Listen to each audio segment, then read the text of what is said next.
Poznać Manhattan to znać aleje. Uprośćmy więc poznawanie Nowego Jorku, trzymając się tego, co najciekawsze wzdłuż tej 20-kilometrowej ulicy na Manhattanie, od jej północnego krańca do dolnej części wyspy.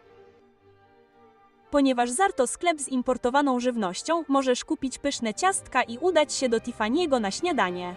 Kierując się na wschód, wsiadamy do autobusu w pobliżu Muzeum Historii Naturalnej i przez Central Park. Wysiadamy na przystanku w pobliżu Ukraińskiego Instytutu Ameryki. Jedziemy na północ do Metropolitan Museum of Art lub na południe ulicą Madison do 59 ulicy. Jeśli zdecydowałeś się odwiedzić Metropolitan Museum of Art, kawiarnia Saborski i Muzeum z Gustavem Klinadel są w pobliżu. Możesz również znaleźć tutaj książki o Brunonie Schulzu i Lewiwie. Stamtąd możesz kontynuować podróż bryczką lub metrem. Każda stacja metra znana jest ze swoich unikalnych płytek i mozaik odzwierciedlających historię dzielnicy, w której się znajduje. Jeśli przejdziesz się Madison Avenue, zobaczysz wiele pięknych witryn sklepowych i sklep, w którym możesz kupić karabin. Zauważ, że główni projektanci Fashion Avenue pochodzą z Ukrainy. Ralph Lauren, Donna Karan, Calvin Klein. Logo Yves Saint Laurent zostało zaprojektowane przez Cassandrę, która urodziła się w Gark. Po zrobieniu sobie selfie z ciastkiem, zobacz dzielnicę teatralną, która zaprowadzi cię na Times Square. Na Broadwayu możesz zainteresować się sklepem z baletkami i butami typu Point. Spójrz na szyldy dawno zamkniętych sklepów. To wszystko, co pozostało z lat 30., kiedy miasto zostało odbudowane w stylu Art Deco.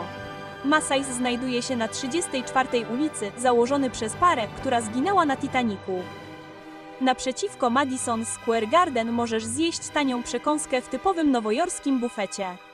Idąc Broadwayem przez Little Italy w kierunku Chinatown, zobaczysz rezydencję, w której mieści się Pliz Haku i budynek naprzeciwko niej, w którym mieszkał Arthur Fleck, nasz rodak z Zolow, fotograf miejsc zbrodni znany jako Ouija.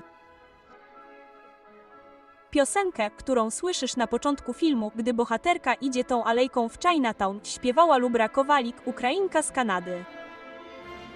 W Chinatown, oprócz Canal Street, odwiedź Pearl River Mart. Kilka ulubionych miejsc, najsmaczniejsza pizza z karczochami, czarny chleb żytni z Bazar Bakery, latte w Starbucks, sklep z odzieżą wojskową Vintage Hoffmans, port, do którego często przyjeżdżał kompozytor Antoni Dwiać.